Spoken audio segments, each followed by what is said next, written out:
Hello and welcome to Separating Mixtures. So let's have a look at this. So we're looking at various techniques here. First of all, filtration, crystallization and distillation techniques, as well as chromatography. We'll talk about these in just a few minutes. So when chemists working on forensic or medical investigations are given an unknown sample to identify, it is often a mixture of different substances. That means that chemists, scientists working in a laboratory or forensic investigations, in other words, trying to determine footprints or fingerprints of certain individuals involved in a crime, have to actually, they're given a sample and they have to separate those samples and identify who they actually belong to or what those samples actually are. A mixture is made up of two or more substances, so in other words, elements or compounds. They're not chemically combined together, but mixtures are different to chemical compounds. And we can see that in this particular table here, table 1. So what's the difference between compounds and mixtures? So first of all, compounds have a fixed composition. The ratio of elements present is always the same in any particular compound, whereas in a mixture has no fixed composition. The proportions vary depending on the amount of each substance mixed together. Chemical reactions must be used to separate the elements in a compound. The different elements or compounds in a mixture can be separated again more easily by physical means using the differences in properties of each substance in the mixture. In compounds, there are chemical bonds between atoms of the different elements in the compound, whereas in a mixture, there are no chemical bonds between atoms of different substances in a mixture. Before the substances in a mixture are identified, they are separated from each other. You can use physical means to achieve the separation, and the techniques, as mentioned before, are filtration, crystallization, distillation, and chromatography. These separation techniques all rely on differences in the physical properties of the substances in the mixture, such as different solubilities in a solvent or different boiling points. We'll be looking at these techniques individually one by one. First of all, let's have a look at filtration. So this technique of filtration is used to separate substances that are insoluble. In other words, they cannot be, they're not solute, they cannot be solved together in a particular solvent from those that are soluble in the solvent. For example, you have probably tried to separate a mixture of sand, salt, and water in maybe your practical class in school. If you haven't, doesn't matter, let's have a look.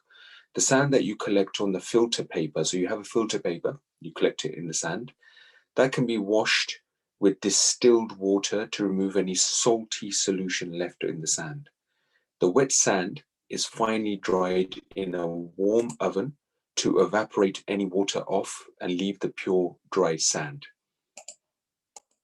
So for example, some people like to filter their coffee made from ground up coffee beans. So when you have natural coffee beans, the solid bits that are insoluble, the ones that you can't drink or eat in water, get left on the filter paper on the side, and the juices from those particular coffee will go through, and that's how you actually make coffee.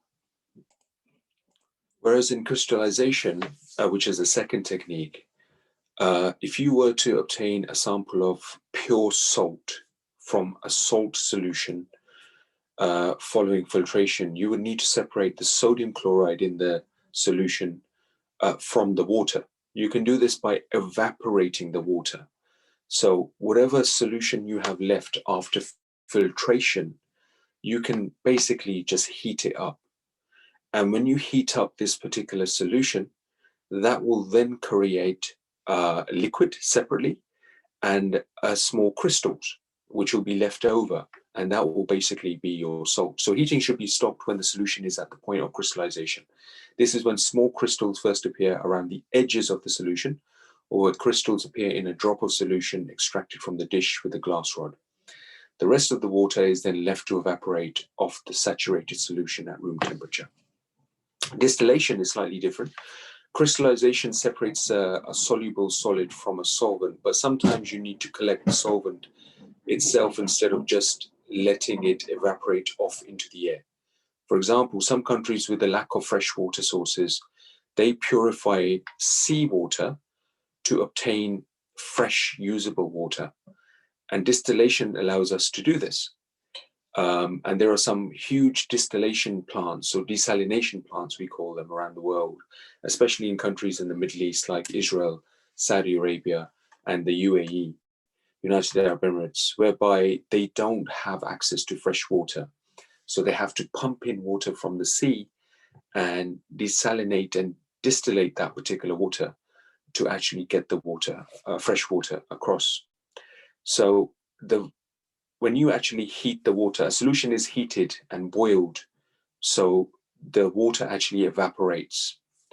The vapor given off from that particular heat, the vapor meaning the steam, enters a condenser machine. This is, in this image that we can see here, this is an outer glass tube with water flowing through it that acts as a cooling jacket around the inner glass tube from the flask.